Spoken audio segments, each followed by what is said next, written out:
یہ شخص 99 افراد کو قتل کرنے والے بلکہ 100 افراد کو قتل کرنے والے شخص وہاں سے چلتا ہے اور راستہ قطع کرتا ہوا جب آدھے راستے میں پہنچتا ہے، آدھے راستے میں پہنچنے کے بعد موت کے آثار شروع ہو جاتے ہیں. یہ آدمی اپنے سینے کے بل گھسیٹنے لگتا ہے اور بیچ راستے میں جاتے یعنی آدھا ادھر بیچ میں جا کے فرشتہ کی روح کھینچ لیتے ہیں. جان نکلنے کے بعد اب رحمت کے فرشتے بھی آتے ہیں اور عذاب کے فرشتے بھی آتے ہیں. رحمت کے فرشتے یہ کہتے ہیں کہ یہ آدمی توبہ کر چکا ہے اور عبادت گزاروں کی بستی میں جا رہا ہے، لہٰذا اس کی روح میں لے جاؤں گا. عذاب کے فرشتے یہ کہتا ہے کہ یہ 99 بلکہ 100 آدمیوں کو قتل کر چکا ہے، زندگی میں ہر وقت انہوں نے برائی کی ہے، کوئی اچھا اس کے پاس نہیں، اس کی روح کو میں لے جاؤں گا. اللہ تعالیٰ تیسرے فرشتوں کو انسان کی شکل میں بھیج دیتا ہے، جاؤ محاکمہ کرو، فیصلہ کرو. تو فرشتے آتے ہیں اور فیصلہ کرتے ہیں کہ زمین کی پیمائش کی جائے، زمین کو ناپا جائے کہ کس جگہ کی کس طرف کی زمین قریب ہے. اگر گناہ کی بستی کی جگہ اس سے قریب ہے تو گنہگار یعنی عذاب کے فرشتے اس روح کو لے جائیں گے، اور اگر جس بستی کی طرف یہ جا رہا ہے توبہ کرنے کے لیے، توبہ کر کے وہ بستی اگر قریب ہے تو رحمت کے فرشتے ان کو لے جائیں گے. بعض روایت میں ابلیس خوش ہو گیا کہ پوری زندگی ہماری اطاعت و فرمانبرداری کی، اب تو گئے کام سے، اب تو پھنسے ہماری جال میں، مر گیا، گناہ کرتے مرا ہے، اب تو ہماری جائے جائے ہو گئی، ہماری خوشی ہو گئی. لیکن جب زمین کی پیمائش کی گئی، زمین کو ناپا گیا تو ایک بالشت جگہ وہ قریب تھی جہاں وہ جا رہے تھے. تو فرشتے نے فیصلہ کیا کہ رحمت کے فرشتے اس روح کو لے جائیں گے. نبی اکرم صلی اللہ علیہ وسلم نے اپنی زبان مبارک سے اس بات کا اعلان کیا کہ اللہ نے اس کی بخشش کر دی، اللہ نے اسے معاف فرما دیا. تو میرے محترم، اللہ تعالیٰ مغفرت کے بہانے ڈھونڈتے رہتے ہیں. رحمت حق بہا نمی جویت، اللہ کی رحمت بہت زیادہ اعمال نہیں تلاش کرتی ہے. رحمت حق بہانا نہیں جویت کہ اللہ کی رحمت کو بہانا تلاش کرتی ہے کہ کون سا عمل کرے بندہ اور اللہ تعالیٰ معاف فرما دے. اور حدیث کے اندر بے شمار اس طرح کی دعا ہے کہ انسان اگر پڑھے تو پھر اس پہ اللہ تعالیٰ مغفرت کا اعلان ہے. دعا پڑھے اور اس کو نیکیوں کا انبار مل جائے. ایک حدیث ہے کہ اللہم اغفر لی وللمؤمنین والمؤمنات، یہ دعا اگر کوئی دن میں ایک بار پڑھ لیتا ہے، یہ دعا اگر دن میں ایک بار پڑھ لے تو پھر اللہ تعالیٰ جتنے ایمان والے سب کی طرف سے ایک ایک نیکی اس کو دیتے ہیں. کتنے نیکی دیتے ہیں؟ ایک ایک نیکی دیتے ہیں اس دعا کو پڑھ لینے سے. پھر ایک حدیث میں نبی اکرم صلی اللہ علیہ وسلم کے پاس صحابہ کرام بیٹھتے تھے. ایک صحابی عرض کرنے لگے، یا رسول اللہ، جب آپ کی محفل میں ہوتا ہوں تو ہر وقت دل جہنم کے خوف سے لرزتا رہتا ہے، جنت کے شوق میں مشتاق رہتا ہے، لیکن جب آپ کی مجلس سے اٹھ کے چلا جاتا ہوں تو اس وقت دوست یار سے ملتا ہوں، بیوی بچوں سے ملتا ہوں تو دل کی یہ کیفیت ختم ہو جاتی ہے، احساس ہی نہیں رہتا، یہ ساری کیفیت ختم ہو جاتی ہے. تو نبی اکرم صلی اللہ علیہ وسلم نے کہا اگر یہی کیفیت تمہاری رہی ہر وقت تو فرشتے تم سے تمہارے بستروں میں، رستوں میں، گلیوں میں، کوچوں میں تم سے مسافہ کریں گے. پھر آپ صلی اللہ علیہ وسلم نے ارشاد فرمایا کہ اگر تم گناہ نہیں کرو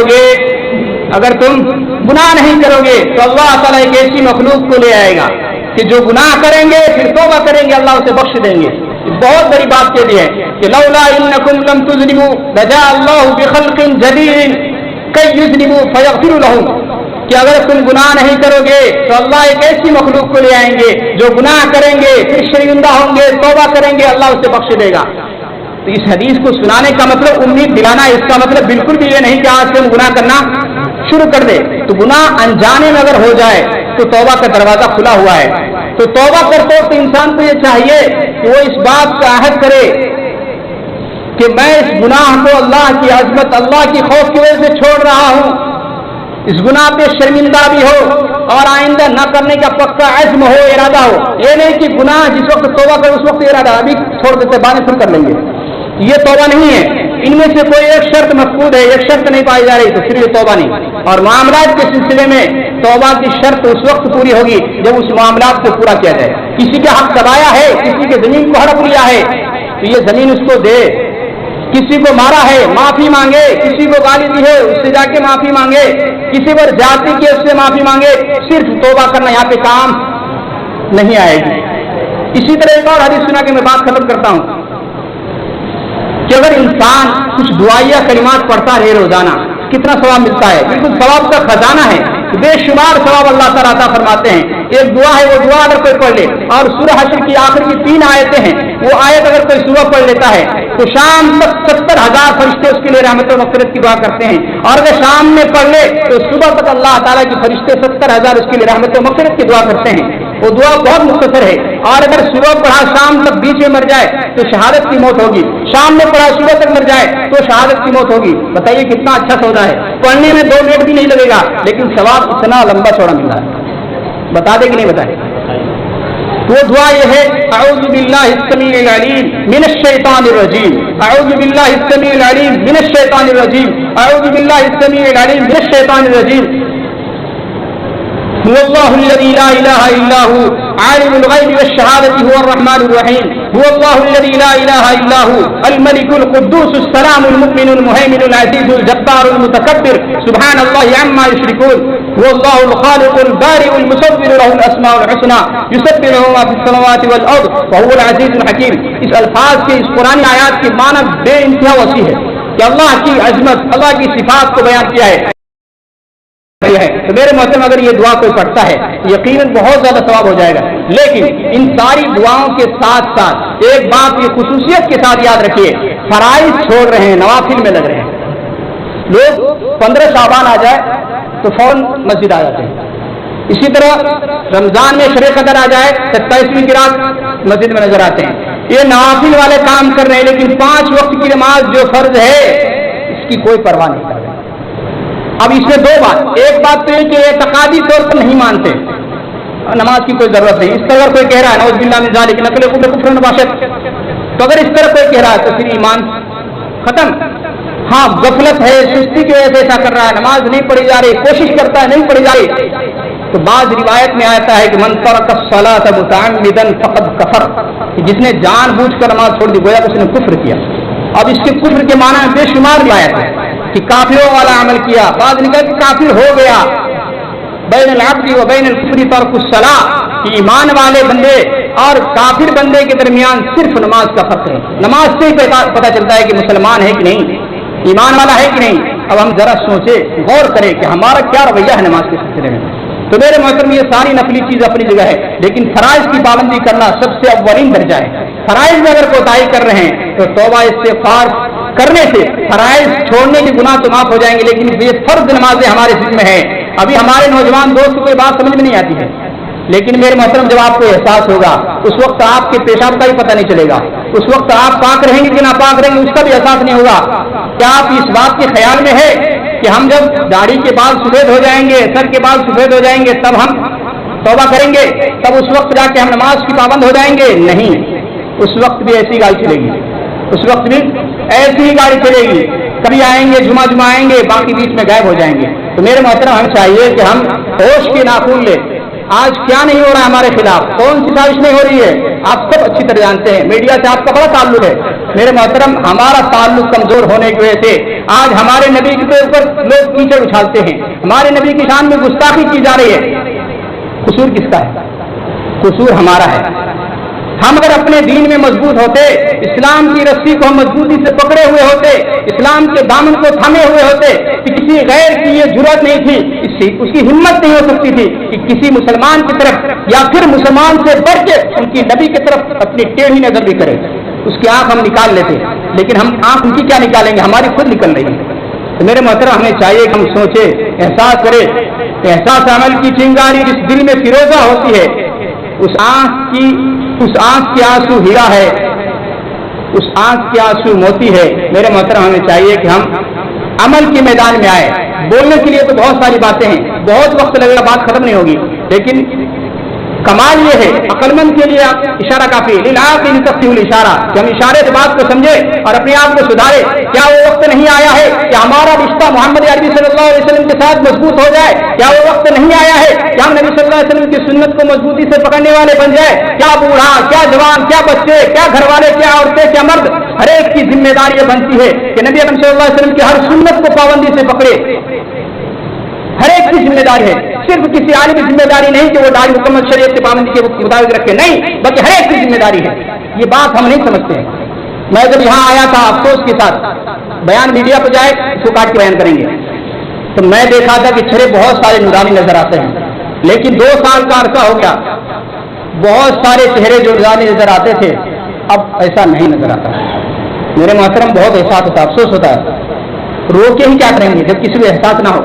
ہمیں چاہیے کہ ہم اپنا تعلق نبی سے جوڑے، ورنہ موت کب آ کے ہمیں دبوچ لے گی کچھ پتہ نہیں ہے۔ میرے محترم، ہمارا مسئلہ آخرت کا ہے، دنیا کا نہیں ہے۔ دنیا کا مسئلہ تو سب کا حل ہو رہا ہے، جو نہیں اللہ کی بات کر رہا ہے اس کا بھی حل ہو رہا ہے۔ ہمارا مسئلہ تو آخرت کا ہے کہ ہم کفر پہ مریں گے، شرک پہ مریں گے، بدعت و خرافات پہ مریں گے، ایسا ہے؟ ایسا بالکل بھی نہیں ہے۔ تو آج ہمارے سامنے ایک لاش رکھی ہے، ایک میت پڑی ہے، جنازہ ہمیں پڑھنا ہے۔ کہ ہمارا وقت نہیں آئے گا کہ ہمارے ساتھ بھی جنازہ لوگ پڑھیں گے؟ اذان اور اقامت ہو چکی ہے، صرف نماز باقی ہے۔ اذان اور اقامت میں کتنا وقت ہوتا ہے؟ بہت مختصر ٹائم ہوتا ہے۔ اذان اقامت کے بعد فوراً امام مصلی کو ہوتا ہے، سارے لوگ سب باندھ دیتے ہیں۔ سوچیے ہماری زندگی کا چراغ کب گل ہو جائے کچھ پتہ نہیں ہے۔ ہمیں چاہیے کہ ہم توبہ کریں، اللہ سے گر گائے کہ یا اللہ ہماری کمزوری کی وجہ سے، ہمارے محمد صلی اللہ علیہ وسلم سے رشتے داری اور مضبوط تعلق نہ ہونے کی وجہ سے یہ حالات ہم پر آ رہے ہیں۔ ہمارے اعمال جیسے ہوں گے ویسے ہمارے اوپر حالات آئیں گے، ہمارے اعمال کے نتیجے میں سارے حالات آ رہے ہیں۔ تو اگر ہم اپنے اعمال کو درست کر لیں پھر اللہ تعالیٰ حالات کو بھی درست کر دیں گے۔ اللہ کے قبضے قدرت میں حالات کو درست کرنا ہے، ہمارے قبضے میں نہیں ہے۔ ہمارے قبضے میں جتنا اختیار ہے کہ ہم اپنے اعمال کو درست کریں۔ اللہ پاک ہم سب کو یہ بات سمجھنے کی توفیق عطا فرمائے۔